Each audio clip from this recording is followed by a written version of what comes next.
was happy to be back at school. And then I heard about Mr. Sell. He was a great job English teacher, so I was kind of nervous when I was walking into a class. But then when I walked in on him, there you were, seated right, up in where the windows are. You were like on the third row to the left. You were in the first seat. I sat right behind you, but on the first row to the right.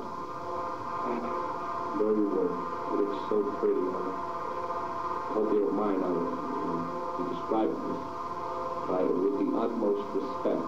You look so pretty. And, well, every time you talk in class and I hear you, that little laugh you used to say, like, that just gave me a lot of joy in my heart. You had such charisma. You spoke. You weren't afraid to speak, basically. Me, it was exactly the opposite. I had a lot of trouble speaking in class. But you gave me strength. You gave me energy. So you remember that presentation I gave with the booklets? I have it. I'll show you. Hold on a second.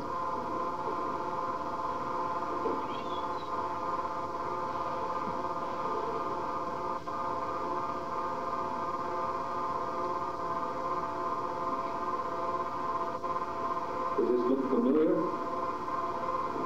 Here it is, the booklet. This is the booklet I showed on the presentation with my split personality voice. Yeah, I came up with that voice. It's a combination of Eric Cartman from South Park and the combination of Rain Man with Dustin Hoffman. Yeah, one for bad, two for good. Plus 3 bits for Wagner. I have that movie. It's a great, great movie. This is just my sister's autistic. I watched it.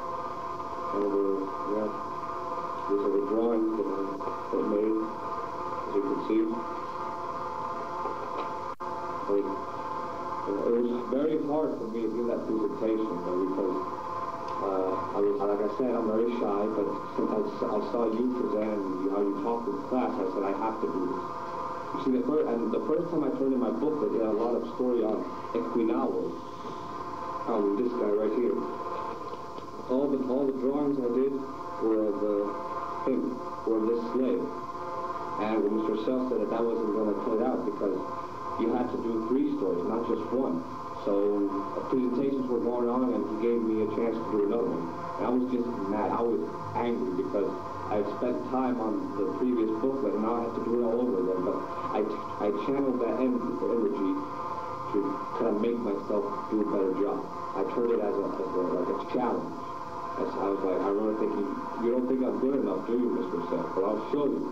I actually thought. So anyway, I really.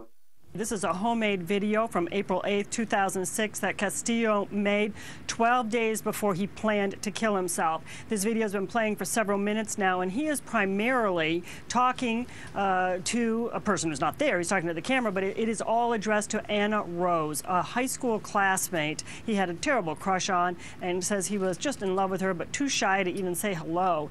He holds up books. He held up their yearbook. This is now a year out of high school at the time he's making this video, and he points out her baby picture, his baby picture, her little inscription in the book to him when they were graduating. He's talking about how he's going to kill himself and why, but it's a real stream of consciousness. Again, this is just the first of perhaps several videos the prosecution is going to play. They're not going to play all of the videos in evidence, however, but they will be there for the jury to view during deliberations. All right. Well, Beth, thanks for getting us set up here so we know what it is we're going to watch. Beth is going to stay on with us for a few moments. Meantime, as she said, they're live. The jurors are having a chance to watch and listen to this video. It is the words of the defendant, because we don't know if he will testify. Bets are that he will not, so this may well be the only time they get to hear from him. Let's take you live inside of the courtroom now. I didn't lash out. I was afraid to. I just couldn't take it anymore. I couldn't take it anymore. And I wanted to end my life so I wouldn't end anyone else's life accidentally. I'm going to cause my parents and family a lot of pain. I just cannot take it anymore. We've been taught that when you don't like a situation, you have to change it. Just like in the Shawshank Redemption movie, get busy living or get busy dying. I choose get busy dying myself. Also, I committed suicide because I figured I saw it as a way out of my problems. And you know, we spend our lives thinking of death as a bad thing, at least some people do. But I don't see it that way. What do we know about death? What do we know about death, you know? I'm sure it'd be very debatable. I'm remembering now how you and Caleb Taylor used to debate a lot in Mr. Gordon's class, and that was very fun, you know? That was so much fun. Those were the days. You know, I still give Mr. Gordon coconut pie sometimes. In fact, I'm going to make him one before I die. I'm going to commit suicide in just 12 days on it. 12 days. April 20th, 2006. Why? Why that date? Because it's the anniversary of the Columbine High School massacre. It occurred on April 20th, 1999, 7 years ago. And in fact, tomorrow, April 9th, is Eric Harris's birthday. Yep, it's his birthday. And well, sadly, he's dead. He committed suicide with a shotgun also. A 12-gauge pump-action shotgun. And that's what I intend to do. I intend to end it all. End it all. End all the pain, all the frustration. I will never see this sick society again. And I don't know where I'm going. I don't know what to expect. But I'm willing to do it. I'm not afraid to die. I'm just afraid how I'm going to die, or if I will feel any pain. I want to die young. I don't want to die old. I want to die just like Eric Harris did. Young. And everything else. And everything else.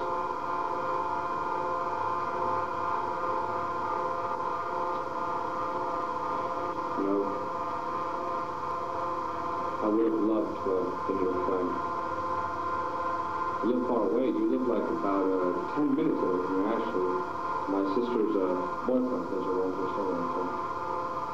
By boyfriend, I mean friend.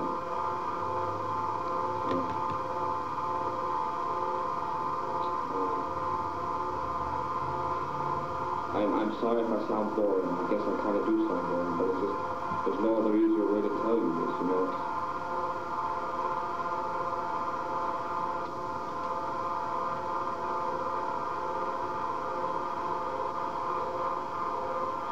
When you brought in the DVD, Singing in the Rain, that was fun. I liked that movie. I liked it a lot. It was so funny. You knew a lot of trivia about it. You're right. One of the actors did dance with a high fever. I read about that on the trivia. And your favorite movie is Fight Club, right? Well, I'll give you some trivia on Fight Club. For example, one scene when the priest, when a guy from the auto dealership is going to get into a fight with the priest, you can see the camera tilt a little bit. The reason is because the cameraman who was operating it couldn't stop laughing. And the actress who played Marla is actually British, so she had to put on an American accent. Some more trivia I know about Fight Club is that Meatloaf, you know, who played Bob, he had to wear a fat suit because he had lost a lot of weight. He didn't look like that at all.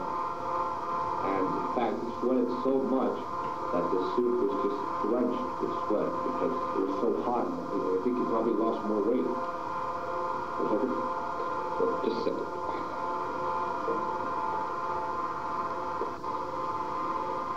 Sorry,